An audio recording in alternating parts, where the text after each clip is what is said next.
कट्टर विरोधी है और ये हिंदुस्तान के लोग कभी बर्दाश्त नहीं करेंगे। ये आप लिख लीजिए। सुश्री इकरा चौधरी जी, प्लीज आप बोलिएगा। धन्यवाद सभापति जी।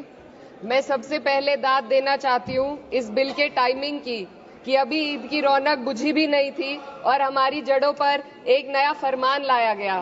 पहले उत्तर प्रदेश में मुसलमानों को नमाज पढ़ने पर रोक लगाई और फिर सौगात में ये बिल लाया गया। निसार में तेरी गलियों पे है वतन, जहाँ चली है रिवाजों गैर कि कोई ना सर उठाकर चल सके। मैं सभापति जी आपको ये बताना चाहती हूँ कि ईद के मौके पर एक विधवा महिला अपनी लड़की के साथ मेरे पास आई और उसने बताया कि वह एक वक्फ की प्रॉपर्टी में रहती है, वही उसके सर पर छत का काम भी करती है और उसकी रोजी रोटी भी वहीं से आती है। वो इस बिल को लेकर इतनी फिक्रमंद थी कि कहीं उससे वो उसकी संपत्ति ना छीन ली जाए।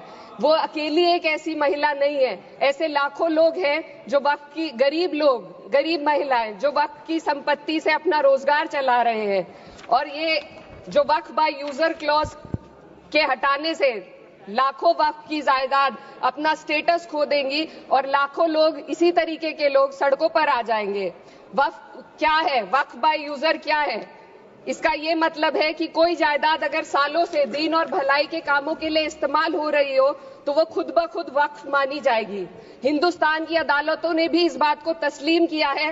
वक्फ बाय यूजर सिर्फ वक्फ बोर्ड को ही मिली कोई खास सौगात नहीं है, ये बल्कि सभी अन्य धार्मिक ट्रस्टों को परंपरा और यूज के आधार पर बिना किसी डॉक्यूमेंटेशन के धार्मिक चरित्र को डिक्लेयर करने का राइट मिला हुआ है।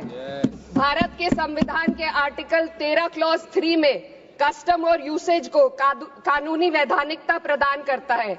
इसी आर्टिकल से वक्फ बाय यूजर भी निकला गया है।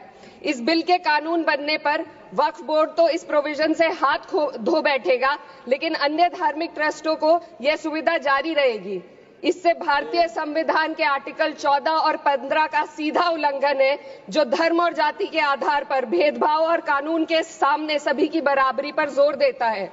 मैं इसके साथ ये भी कहना चाहती हूँ कि सत्ता के लोग जो एक दूसरे की पीठ थपथपा रहे हैं कि वक्फ बाय यूजर का जो अमेंडमेंट इन्होंने दिया उसको एक्सेप्ट कर लिया गया है, लेकिन इनकी शरारत यह है कि उसके साथ ही एक ऐसा प्रोवाइजो इसमें शामिल किया गया जिसके आधार पर यह कहा गया है कि अगर कोई भी वक्फ की संपत्ति विवादित हो तो वो अपना वक्फ स्टेटस खो देगी। तो जो अमेंडमेंट इन्होंने दिया है, जिसको एक्सेप्ट कर लिया गया है, उसका कोई मतलब नहीं है। ये इनकी नीयत है जो साफ जाहिर हो रही है। सोने पर सुहागा एक काम और किया है।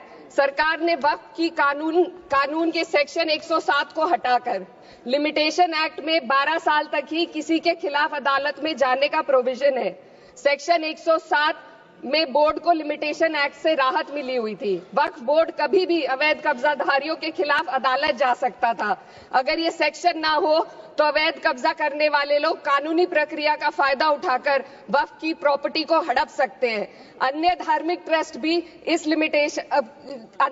ट्रस्टों पर भी ये लिमिटेशन एक्ट लागू नहीं होती, तो फिर वक्फ बोर्ड के साथ ये सौतेला रवैया क्यों किया जा रहा है? धर्म को देखकर दोहरी नीति क्यों अपनाई जा रही है? सेक्शन 107 और वक्फ बाय यूजर को अगर एक साथ पढ़ा जाए तो इससे लाखों वक्फ की प्रॉपर्टी पर कब्जा किया जाएगा। इसलिए ये बिल मुसलमान की भलाई का नहीं बल्कि उनके वजूद और विरासत को मिटाने का बिल है।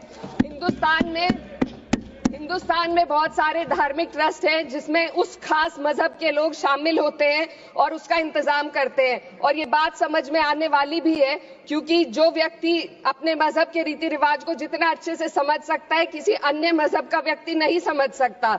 आर्टिकल 26 क्लॉज 2 के तहत धार्मिक संप्रदायों को अपने मजहबी इदारों के एडमिनिस्ट्रेशन का हक देता है, लेकिन वक्फ बोर्ड के बारे में इसको उल्टा किया जा रहा है। Sir please 2 minutes. सरकार इसे एक सेक्युलर बॉडी मान रही है और इसमें गैर मुस्लिमों को शामिल करने की बात कह रही है।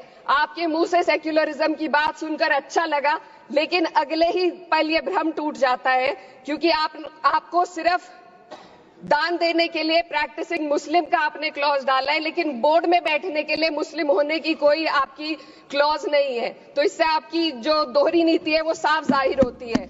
ये वही सरकार है जिसने राम जन्मभूमि ट्रस्ट में ये लिख दिया कि जिला अधिकारी भी अगर होगा तो हिंदू होना चाहिए। कोई मुझे बताए कि वहां पर सेक्युलरिज्म का रस क्यों नहीं घोला गया। सर, आखिर में मैं अपनी बात को खत्म करने से पहले महिलाओं का मुद्दा बार बार उठाया जा रहा है। सरकार का कहना है कि बोर्ड में मुस्लिम महिलाओं को रिप्रेजेंटेशन देंगे। इस कानून से पहले भी मुस्लिम महिलाएं बोर्ड में मेंबर रह चुकी हैं और मिनिमम 2 का प्रोविजन था, उससे ज्यादा भी हो सकती थी। सर, मैं ये कहना चाहती हूँ कि सरकार ने महिलाओं के लिए ऐसा कौन सा नया काम किया जिसका ढिंडोरा सरकार का हर सदस्य पीट रहा है।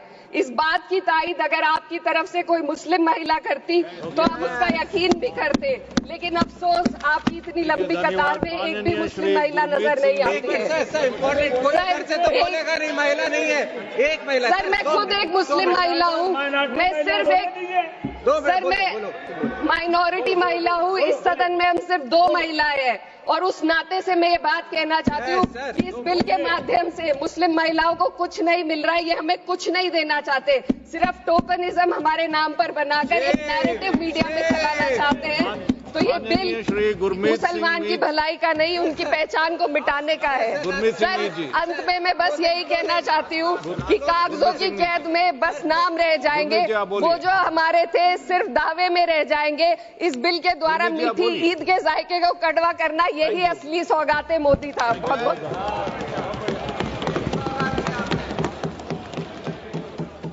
धन्यवाद सभापति जी।